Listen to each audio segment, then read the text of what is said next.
ಕುರಿ ಸಾಕೋರ ಮಧ್ಯದಲ್ಲಿ ನಾವು ಕುರಿ ಸಾಕೋರು. ಪ್ರಿಯ ವೀಕ್ಷಕರೇ, ಇವತ್ತು ನಾವು ಹೊನ್ನಾಳಿ ಮತ್ತು ಶಿಕಾರಿಪುರ ಹೆದ್ದಾರಿಯೊಳಗಿದ್ದೇವೆ. ಈ ಬಳ್ಳೂರು ಅನ್ನೋ ಗ್ರಾಮ. ಕುರಿ ಸಾಕಾಣೆ ಮಾಡುವಂತಹ ಯುವಕರು ಇಲ್ಲಿದ್ದಾರೆ. ಕುರಿ ಯಾವ ತರ ಸಾಕಾಣಿಕೆ ಮಾಡ್ತಾರೆ, ಕುರಿ ಜೀವನದಲ್ಲಿ ಎಷ್ಟು ಕಷ್ಟಗಳಿವೆ, ಈ ಕುರಿ ಇವರು ನೀರು ಕುಡ್ಸೋದು ಯಾವ ತರ, ಇವೆಲ್ಲ ನೋಡ್ಬೇಕು.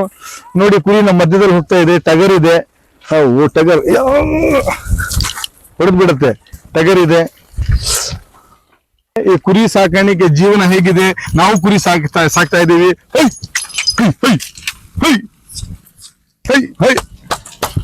ಕೋಲ್ಬೇಕೇನೋ ಕೈಗೆಲ್ಲ. ಕುರಿ ಸಾಕೋರ ಮಧ್ಯದಲ್ಲಿ ನಾವು ಕುರಿ ಸಾಕೋರು. ಜನರ ಕಷ್ಟ ನಮಗೂ ಅರ್ಥ ಆಗ್ಬೇಕು, ಜನ ಸಾಮಾನ್ಯರ ಕಷ್ಟ ಎಷ್ಟಿದೆ ಅಂತ ಹೇಳಿ. ಪ್ರಿಯ ವೀಕ್ಷಕರೇ, ಯಾವುದೇ ಕೆಲಸದಲ್ಲಿ ಶಿಸ್ತುಬದ್ಧ ರೀತಿಯಲ್ಲಿ ಮಾಡಿದ್ರೆ ಮಾತ್ರ ಲಾಭದಾಯಕ ಕೃಷಿ ಮಾಡಕ್ಕೆ ಸಾಧ್ಯ. ತಾವು ಸಹ ಕುರಿ ಸಾಕೋದು ನೋಡಕ್ ಚೆನ್ನಾಗಿ ಕಾಣುತ್ತೆ. ಜೀವನದಲ್ಲಿ ತುಂಬಾ ಕಷ್ಟ ಇದೆ. ನೋಡಿ, ಕುಮಾರ್ ಎಷ್ಟು ಕಷ್ಟದಲ್ಲಿ ರೋಡ್ ಸೈಡಿಗೆ ತಗೊಂಡು ಬರ್ಬೇಕು. ನೋಡಿ, ರೋಡ್ ಮೇಲೆ ಬರಂಗಿಲ್ಲ, ಬಸ್ ಗಿಸ್ ಬಂದ್ಬಿಡ್ತವೆ. ಅಲ್ಲೊಂದು ಬ್ಯಾಚ್ ಇದೆ 250-300 ಇದೆ. ಇಲ್ಲೊಂದು ಬ್ಯಾಚ್ ಇದೆ 250-300 ಇದೆ.